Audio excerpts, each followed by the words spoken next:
Hey guys, कैसे हैं आप सब। जैसा कि आप सभी जानते हैं आज शरद पूर्णिमा है, तो मैं आपको शरद पूर्णिमा की पूजन विधि बताऊंगी और आवश्यक सामग्री।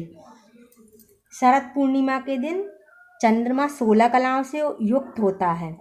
शरद पूर्णिमा की व्रत विधि बताऊंगी, फिर व्रत कथा बताऊंगी। ओके डियर फ्रेंड, अश्वनी माह की शुक्ल पक्ष की पूर्णिमा को शरद पूर्णिमा कहते हैं। इसे रास पूर्णिमा भी कहते हैं। ज्योतिषी की मान्यता है कि संपूर्ण वर्ष में अश्वनी मास की पूर्णिमा को चंद्रमा ही 16 कलाओं से युक्त होता है। कहते हैं इस दिन चंद्रमा अमृत की वर्षा करता है।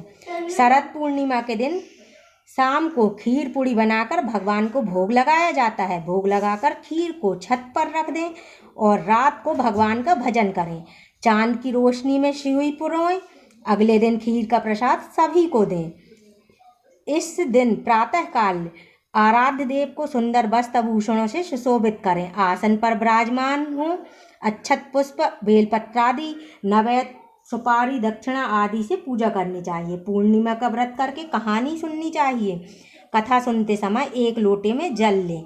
गिलास में गेहूँ, दोने में रोरी तथा चावल रखें। गेहूँ के 13 दाने हाथ में लेकर कथा सुने। फिर गेहूं के गिलास पर हाथ फेरकर पंडित को गिलास दे देवें। लोटे के जल का रात को अर्घ्य दें। विवाह उपरांत पूर्णमासी के व्रत को करने के लिए शरद पूर्णिमा से ही प्रारंभ करते हैं। कार्तिक का व्रत भी शरद पूर्णिमा से ही आरंभ करना चाहिए। ओके डियर फ्रेंड, अब मैं आपको आवश्यक सामग्री बताऊंगी। इसमें देखो, एक थाली रेडी करते हैं। उसमें दूध, दही, घी, शक्कर, शहद, अष्टगंध, पुष्प का अभिषेक करने के लिए पलाश के पुष्प और फल का रस, नर्मदा जल, तुलसी की पत्ती, चंदन, चावल, रोरी, अक्षत, शहद और इत्र। ओके डियर फ्रेंड्स, अब मैं आपको शरद पूर्णिमा की कथा सुनाऊंगी। बोलिए श्री सत्यनारायण भगवान की जय, श्री कृष्ण भगवान की जय।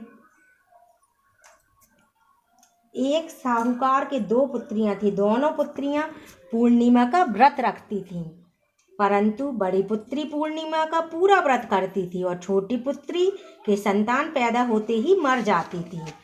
उसने पंडितों से इसका कारण पूछा तो पंडितों ने उसे बताया कि तुम पूर्णिमा का अधूरा व्रत करती हो, जिसके कारण तुम्हारी संतान पैदा होते ही मर जाती है। पूर्णिमा का पूरा व्रत विधि पूर्वक करने से तुम्हारी संतान जीवित रह सकती है।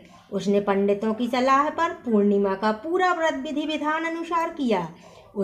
उसके घर लड़का हुआ, परंतु शीघ्र ही मर गया। उसने लड़के को पीढ़े पर लिटाकर ऊपर से कपड़ा ढक दिया। फिर बड़ी बहन को बुलाकर लाई और बैठने के लिए वही पीढ़ा दे दिया।